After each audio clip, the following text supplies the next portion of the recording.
नमस्कार भाइयों बहनों। हिंदी कक्षा 10 अध्याय 12 ईदगाह है।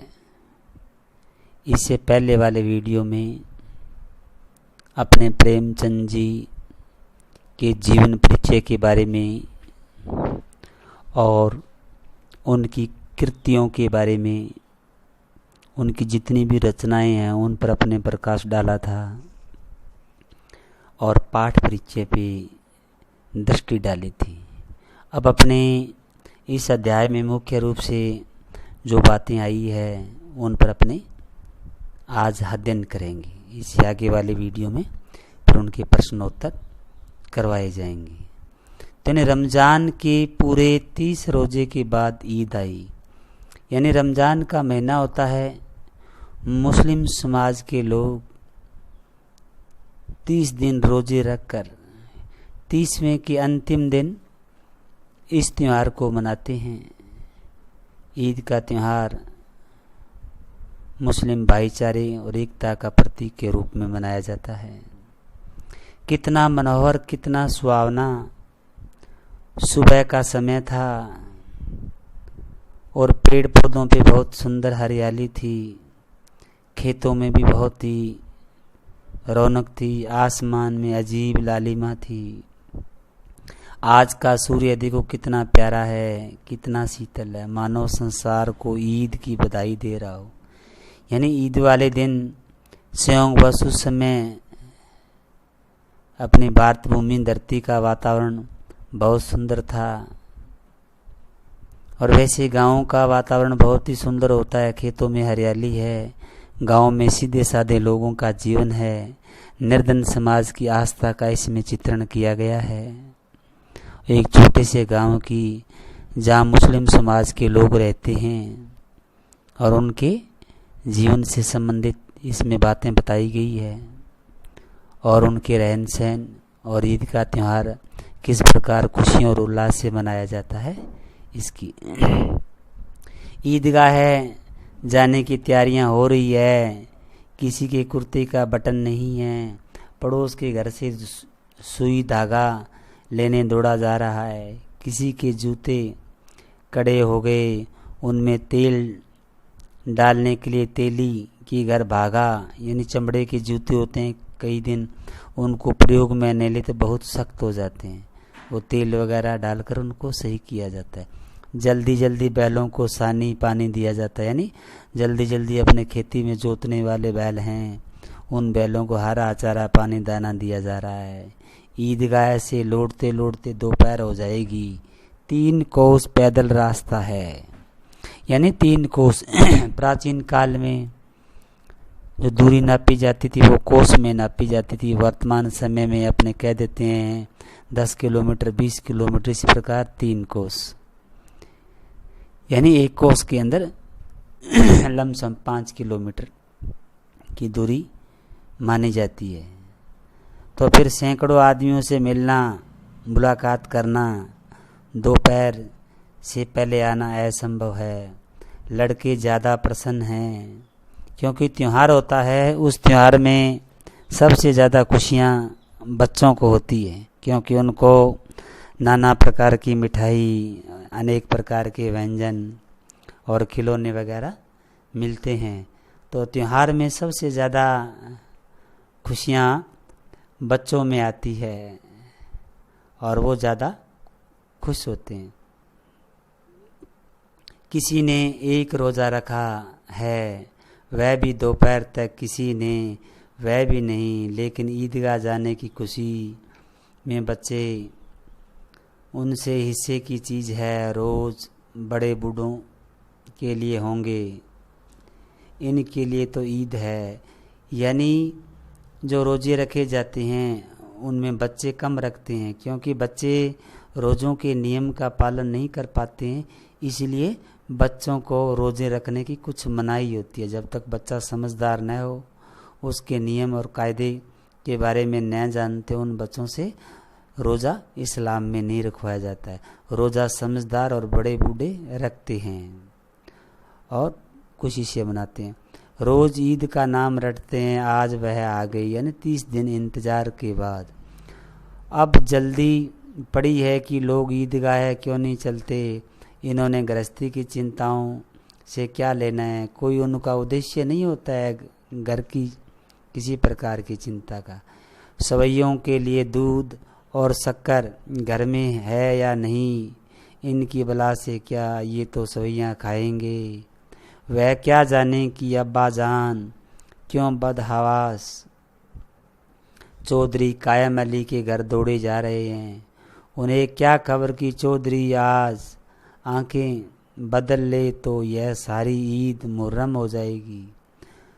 उनकी अपनी जेबों में कुछ कुबेर का धन भरा हुआ है। बार बार जेब से अपना खजाना निकाल कर गिनते हैं और खुश होकर फिर रख लेते हैं। महमूद गिनता है 1 2 10 12। उनके पास 12 पैसे हैं। मोहसिन के पास 1 2 3 8 9 15 पैसे हैं। इनकी अनगिनती से में पैसों में अनगिनती चीज़ें लाएंगे। खिलौने, मिठाइयाँ, बिगुल, गेंद और न जाने क्या क्या। बच्चों में बाज़ार में या मेले में खरीदने की उत्सुकता होती है कि मेरे पास इतने पैसे हैं और इन पैसों से मैं मेरी चीज़ कोई वस्तु खरीदूंगा। खिलौने हैं, खाने की चीज़ें हैं, मिठाइयाँ हैं। और सबसे ज़्यादा प्रसन्न हामिद है जो इस कहानी का मुख्य किरदार है। वह 4-5 साल का गरीब सुरत दुबला पतला लड़का जिसका बाप गत वर्ष हेजे की बीमारी के कारण उनकी निधन हो गया था। यानी उसके पिताजी नहीं थे, बेहद गरीब था। ये उसके शारीरिक विशेषताएं बताएगी। ये 5 साल का गरीब बालक है, गरीब सूरत है, दुबला पतला है, जिसका बाप गत वर्ष हेजे की यानी गर्मी में लू लगने के कारण यह हेजा नामक रोग हो जाता है। तो इसकी वजह से उनके पिताजी का देहांत हो गया था। और माँ न जाने क्यों पीली होती होती एक दिन वह भी चली गई। यानी पिता की चिंता में वही मृत्यु को चली गई। किसी को पता न चला क्या बीमारी है। कहती भी तो कौन सुनने वाला था। दिल पर जो कुछ बीतती थी वह दिल में सहती और जहाँ न सह गया और इस संसार से हमेशा के लिए वह विदा हो गई। अब हामिद अपनी बूढ़ी दादी अमीना की गोद में सोता है और उतना ही प्रसन्न है। उनके अब्बा जान रुपए कमाने गए हैं, क्योंकि बच्चे को स्वाभाविक ज्ञान नहीं होता है भी मृत्यु क्या चीज़ होती है, मेरे पिताजी कहाँ गए, क्या गए। उस बच्चे के मन में यही एक रहता है कि मेरे माता पिता बाहर घर से कार्य करने गए हैं और उन कार्य से पैसे कमाने गए हैं और फिर बाद में जो घर पर आएंगे बहुत सी थैलियों में पैसे भर के लाएंगे। अम्मी जान अल्लाह मियाँ के घर से उसके लिए बड़ी अच्छी अच्छी चीज़ें लाने गई है, इसलिए हामिद प्रसन्न है। आशा तो बड़ी चीज़ है। आशा के सहारे ही आदमी में एक सहारा होता है, उसी सहारे से वो जीता है। और फिर बच्चों की आशा, उनकी कल्पना तो राई का पर्वत बना लेती है।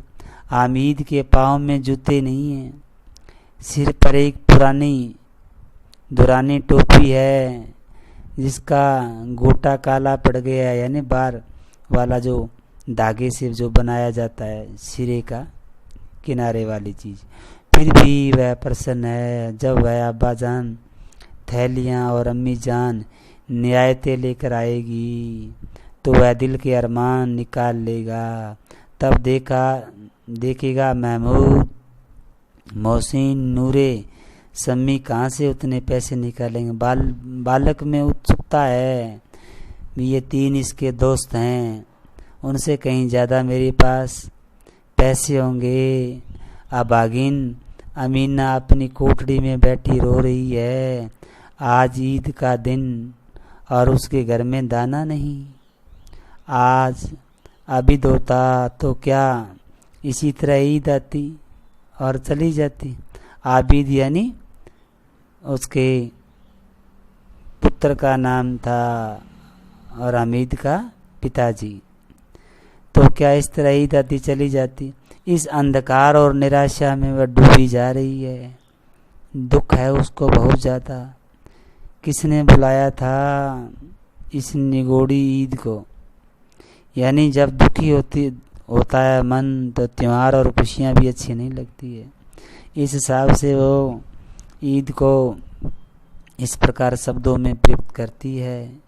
ईद घर में उसका काम नहीं, लेकिन हामिद उसे किसी के मरने जीने का क्या मतलब है।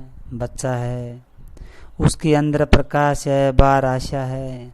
विपत्ति अपना सारा दल बल लेकर आए, हामिद की आनंद बड़ी चितवन उसका विध्वंस कर देगी। यानी उस बालक के बारे में बताया गया है भी बालक को किसी प्रकार की विपत्ति तो आ गई है, लेकिन हामिद जो है एकदम आशा के सारे वो जीता है और उसे किसी प्रकार की विपत्ति का भय नहीं है। हामिद भीतर जाकर दादी से कहता है, तुम डरना नहीं अम्मा, मैं सबसे पहले आऊँगा, बिल्कुल न डरना। अमीना का दिल कचोट रहा था। अब अमीना का दिल इसीलिए कचोट रहा था कि बच्चा है, मेले में जाएगा, कहीं भीड़ में न खो जाए। आज इसके पास पैसे नहीं है और उसके साथियों के पास पैसे हैं, इसीलिए उनको दुख और पीड़ा हो रही थी। गांव के बच्चे अपने अपने बाप के साथ जा रहे हैं। हामिद का अमीना के सिवा और कौन है। उसे कैसे अकेले में मेले में जाने दें। उस भीड़ में बच्चा कहीं खो गया तो नहीं, अमीना उसे यो न जाने देगी। नन्ही सी जान है, 3 कोस चलेगा कैसे, पैर में छाले पड़ जाएंगे।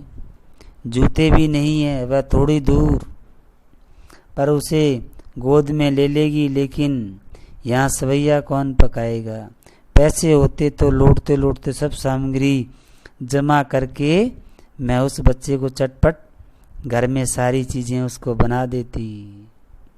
यहाँ तो घंटों चीज़ें जमा करते लगेंगे, मांगे ही का तो भरोसा ठहरा। उस दिन फहीमन के कपड़े सिले थे, 8 आने पैसे मिले थे। उस अठन्नी से को ईमान की तरह बचाती चली आती थी इसी दिन की ईद के लिए। लेकिन कल ग्वालन सिर पर सवार हो गई तो क्या करती। हामिद के लिए कुछ नहीं है तो 2 पैसे का दूध तो चाहिए ही। अब तो कुल 2 पैसे ही बचे हैं। 3 पैसे हामिद की जेब में, 5 अमीना के बटुए में। यही तो बिसात है। और ईद का त्यौहार अल्लाह ही बेड़ा पार लगाए। सभी को सवैयाँ चाहिए और थोड़ी किसी की आंखों में नहीं लगती। किस किस से मुँह चुराएगी और मुँह क्यों चुराए। साल भर का त्यौहार है, जिंदगी खैरियत से रहे। उनकी तकदीर भी तो उसी के साथ है। बच्चे को खुद सलामत रखे, ये दिन कट जाएंगे। गांव से मेला चला और बच्चों के साथ हमीद भी जा रहा था। कभी सब के सब दौड़कर आगे निकलते, फिर किसी पेड़ के नीचे खड़े होकर साथ वालों का इंतज़ार करते। ये लोग इतना धीरे धीरे चल रहे हैं हामिद के पैरों में तो जैसे पर लग गए हो। वह कभी थक सकता है। शहर का दामन आ गया। सड़कों के दोनों ओर अमीरों के बगीचे हैं। पक्की 4 दीवारियां बनी हुई है। पेड़ों में आम और लीचियां लगी हुई है। कभी कभी कोई लड़का कंकड़ उठाकर आम पर निशाना लगाता है। माली अंदर से गाली देता हुआ निकलता है। लड़के वहाँ से एक फलारक पर हैं, खूब हंस रहे हैं। माली को कैसे उल्लू बनाया। बड़ी बड़ी इमारतें आने लगी। यह अदालत है, यह कॉलेज है, यह क्लब है। इतने बड़े कॉलेज में कितने लड़के पढ़ते होंगे, सब लड़के नहीं जी, बड़े बड़े आदमी। सच, उनकी तो बड़ी बड़ी मूंछें, इतने बड़े हो गए अभी तक पढ़ने जाते हैं, न जाने कब तक पढ़ेंगे और क्या करेंगे इतना पढ़कर। हामिद के मदरसे में तो 2-3 बड़े बड़े लड़के हैं, बिल्कुल 3 कौड़ी के, रोज मार खाते हैं, काम से जी चुराते हैं। इस जगह पर भी उसी तरह के लोग रहते होंगे और क्या। क्लब घर में जादू होता है, सुना है यहाँ मुर्दे की खोपड़ियाँ दौड़ती है, बड़े बड़े तमाशे होते हैं, पर किसी के अंदर नहीं जाने देते और शाम को साहब लोग खेलते हैं। बड़े बड़े आदमी, मूंछों वाले, दाढ़ी वाले और मेमो भी खेलते हैं। सच, हमारी अम्मा को वह दे दो, क्या नाम है बेट, तो उसकी पकड़ ही न सके, घुमाते हुए लुढ़क न जाए। महमूद ने कहा, हमारी अम्मा जान का हाथ तो कांपने लगे, अल्लाह कसम। मोहसिन बोला, अम्मी मनो आटा पीस डालती है, जरा सा बट पकड़ लेगी तो हाथ कांपने लगेंगे। सैकड़े घड़े पानी रोज निकालती है, 5 घड़े तो मेरी भैंस पी जाती है। किसी मैम को एक बड़ा घड़ा पानी भरना पड़े तो आंखों तले अंधेरा आ जाएगा। महमूद, लेकिन दौड़ती तो नहीं, उछल कूद तो नहीं सकती। मोहसिन, हाँ उछल कूद नहीं सकती, लेकिन उस दिन मेरी गाय खुल गई थी और चौधरी के खेत में जा पड़ी तो अम्बाजान इतनी तेज दौड़ी कि मैं उन्हें पा न सका। सच, आगे चले हलवाइयों की दुकानें शुरू हो गई, आज खूब सजी हुई थी। इतनी मिठाइयाँ कौन खाता है, देखो न एक एक दुकान पर मनो मिठाइयाँ होगी, यानी कई क्विंटलों। सुना है रात को जिन्नात आकर खरीद ले जाते हैं। अब्बा कहते थे आधी रात को एक आदमी हर दुकान पर जाता है और जितना माल बचा होता है वह तुलवा लेता है और सचमुच के रुपए देता है, बिल्कुल ऐसे रुपए। हामिद को यकीन न आया, ऐसे रुपए जिन्नात को कहाँ से मिल जाएंगे। मोहसिन ने कहा, जिन्नात को रुपयों की क्या कमी है, जिस खजाने में चाहे चले जाए, लोहे के दरवाजे तक उन्हें कोई रोक नहीं सकता। जनाब आप हैं किस फेर में, हीरे जवाहरात तक उनके पास रहते हैं, जिससे खुश हो गए उन्हें टोकरों जवाहरात दे देते हैं। अभी यहीं बैठे हैं, 5 मिनट में कलकत्ता पहुंच जाएंगे। हामिद ने पूछा, जिन्नात बहुत बड़े बड़े होते होंगे। मोहसिन, एक एक आसमान के बराबर होता है जी, जमीन पर खड़ा हो जाए तो उसका सिर जमीन से जा लगे, अगर चाहे तो एक छोटे से लोटे में घुस जाए। हामिद, उन्हें कैसे खुश करते होंगे, कोई मुझे यह मंत्र बता दे तो एक जिन को मैं खुश कर लूँगा। इस अध्याय का आज इतना ही हम अध्ययन करेंगे, बाकी आगे वाले वीडियो में इसका अध्ययन किया जाएगा, क्योंकि यह अध्याय पूरा विस्तार से बड़ा है। बड़ा होने के कारण इस पाठ के 3 वीडियो बनेंगे। नमस्कार भाइयों बहनों, हिंदी कक्षा 10 अध्याय 12 ईदगाह है। इससे पहले वाले वीडियो में अपने प्रेमचंद जी